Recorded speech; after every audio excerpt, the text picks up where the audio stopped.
Headaches and migraines have been kind of on my mind here. I had gotten some new furniture for my office, so I had to clean out the old stuff, of course. And I found two very old, very expired bottles of headache medicine because I used to suffer a lot of headaches. I used to get 4 to 5 migraines per week.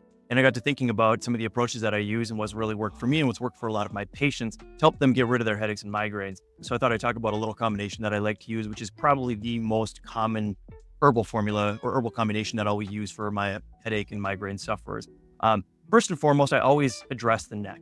I mean, in modern society, we're staring down at a phone, we're hunched over a computer, and this changes the angle of our head relative to our neck, which means that we're putting an increased strain on the muscles of our neck, and this contributes to a lot of tension here, and of course, can contribute to headaches and migraines. So the first combination that I add in there is a combination of Gogan and Changho. This is Puraria and Neuropterygium, which is a very strange word to say.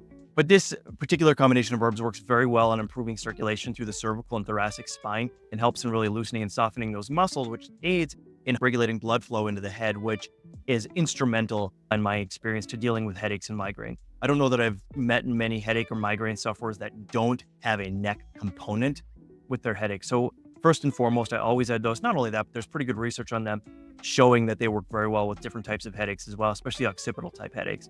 I add another combination of Bupleurum and white peony root. This is Bai Xiao and Chaihu, and this is an extraordinarily common combination found in Chinese medicine in formulas like Xiaoyusan and Jiaowei Xiaoyusan, which is actually a great antidepressant herbal combination, but it's also very anti-inflammatory. And that Bai Xiao, that white peony root, works in some ways almost similar to like magnesium. It has a very nice softening effect on muscular tension, but I use it very frequently for things like muscular spasms and cramps. It's nice and anti-inflammatory. It also has this nice effect to scavenge pockets of nitric oxide, which is a pretty big problem for a lot of us.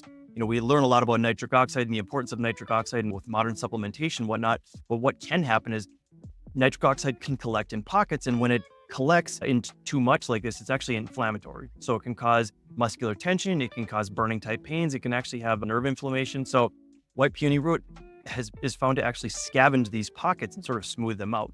So it's a very beneficial herb in this way. And then another pairing that works well with that chaihu that I add in there is scutellaria. This is huang qin. This is a pretty popular herb these days as well. And that combination of chaihu and huang qin is actually found in one of the most common formulas in the world called xiao chaihu tang. This is used to address retained pathogens in the body. Both of these herbs have broad spectrum antimicrobial effects. They have broad spectrum anti-inflammatory effects. Not only that, but the scutellaria has a good bit of berberine in it, which is helpful in dealing with things like biofilms in the body, which leads to retained infection, recurrent flare-ups or episodes of recurrent infection. Chronic sinus infection is a big one that plays into chronic headaches like this. Not only that, but scutellaria from a Chinese medicine standpoint also has a yang anchoring characteristic to it. So it's very commonly used in formulas where we're dealing with headaches, migraines, or even blood pressure issues. The last herb that I really like to make mention of here is Angelica. This is Baizhi, and this is a very commonly used herb for headaches, especially frontal type headaches, but it's also used for sort of sharp and pinpoint type pains, which very frequently happens with migraines. It did with me, and the migraines I would end up right there. I use this herb for any variety of facial type issues, pains, or headaches, but I also use it for things like kidney stones, where you might have a stone that's lodged in the ureter and it's causing this very specific pain that's excruciating. This herb works very well for that. This is the basic combination that I took, of course, with a few digestive aids and a few other additions for my particular constitution. It worked very well. I don't know the last time that I actually suffered a headache. Obviously, I threw away several bottles of expired headache medicine for that, but this is generally what I will use for most of my headache and migraine sufferers, simply because it works so well and it has nice long-term effects. So even when I pull it back, people are still doing well after the fact.